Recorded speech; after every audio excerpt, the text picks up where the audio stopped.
We told you at the start of the program that Governor Nyesom Wike of Rivers State has inaugurated the local organizing committee for the 2018 African Wrestling Championships. Look, it says we don't just want to host, we want to put together a good hosting. And that's what they're doing. Pictures right there coming from Port Harcourt in Rivers State, the governor alongside Dan Igali, the president of the Nigeria Wrestling Federation, the commissioner for sports in Rivers State, Boma Iyaye, and some key sports personalities in Nigeria. They will ensure that Nigeria don't just host the wrestling championships. Next year, we're going to put together a world-class event. Let's go to Port Harcourt, get some of the talking points. So we'll come back. There's still so much more. Don't go anywhere. Stay with us. The task before us is very enormous. Preparing to host the whole of Africa for the 2018 African Wrestling Championship for junior, senior, and cadet ranks. Essentially, the most important thing here for us is to ensure that we have a hitch-free event and also showcase the beauty and the hospitality of Rivers State. But the challenge we have is time. We have barely 4 months to host such a big championship. But with your support, we are very optimistic at the local organizing committee level that we will do this without any problem. Once again, I want to appreciate you for giving us the opportunity to serve our state. We're not the best, but at this time you have justified, you have seen and given us the confidence that we can achieve this purpose. You know the importance of this competition. You know how the Wrestling Federation, how they struggled to get this for us to host. And so I wouldn't want it to be something that we will regret at the end of the day. So you must give all it takes, be committed to it, and you must have to start working to be world class. If you cannot be world class, let me be near world class. And take it very, very serious. So many people may not want us to succeed since we are the first people to host this kind of championship. So put in all their best. Commissioner, this is not football. Rivers United want to go and play. I didn't have time. It's more important to me now than Rivers United. I'm telling you, because it's African championship. It's not local championship. Get the hotels and make sure that security accredits the hotels.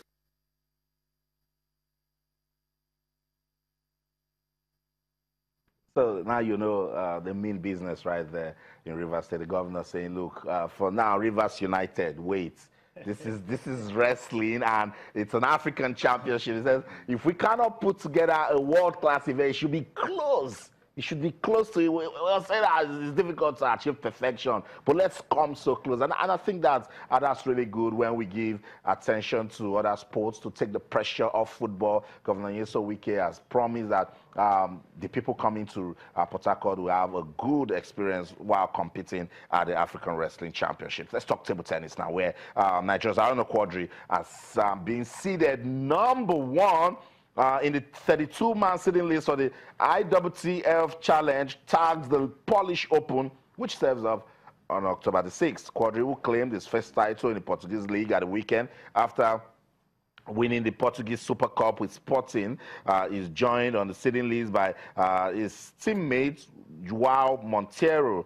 Quadri is hoping to use the Polish Open to prepare for this month's IWTF World Cup holding in Belgium, and he will be joined by Omar Sarr of Egypt, who will also be flying Africa's flag at the competition. So good luck to Arno Quadri. This is good news for table tennis in Nigeria and Africa. That Arno Quadri, amongst 32 top table tennis players that will be competing at the Polish Open, has been seeded #1. Tells you the progress table tennis is making in the continent, of course, right here in Nigeria. I spoke to Harcourt just before he got on board to travel to Poland. He says, look, It's a big challenge, but I'm going there to give my best. Hey, you can only just support her on a quarry. Let's see what he can do. Being number one is motivational in its own way, but very, very challenging because he knows it comes with a lot of expectation.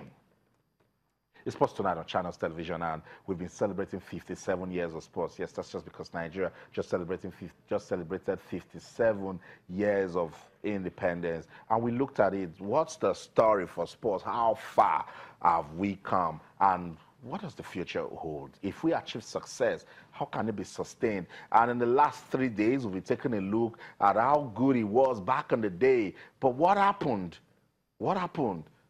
A lot we've said needs to be done. Yesterday we listened to Olufunke Oshonaike, and she mentioned that there was a time in Nigeria, in this country, where table tennis players were camped for almost 7 months and even a year before they go for a competition. I would say, so what's the problem now, where they even struggle to get into camp and even travel to competition, want to go back to the glory? There's tonight on the program, athletics will get our attention. Chioma Ajunwa is Nigeria's first individual athlete to win an Olympic gold medal. I still see that jump. It was her first leap. Unbelievable. At the 1996 Atlanta Olympics, Chioma made that jump. There were world-class long jumpers like Fiona May standing by.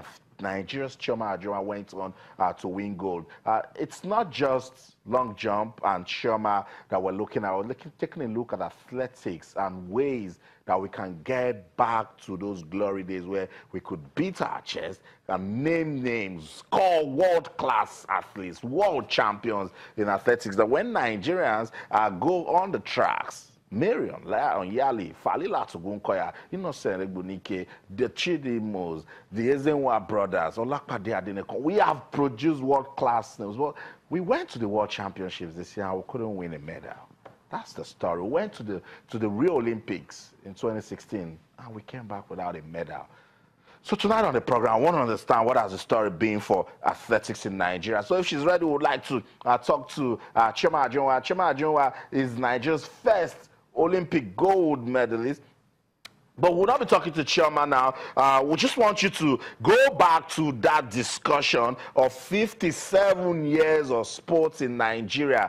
Let's put a perspective on athletics tonight. I see a lot of you guys are still talking about table tennis. You guys are still talking about football. Yes, I know, but athletics also has given us a lot of glory moments. Come on, those days, you know, when Nigeria is even doing the relays, even the United States of America, they will look back and say, nah, the Nigerians are there. If we drop the baton, they're going to win. But all of that has changed. Let's go on this quick break. Now, when we come back, we're speaking to Chioma Ajunwa. What was the story back then? How can we revive athletics in Nigeria? That's the discussion. Don't go anywhere. Stay.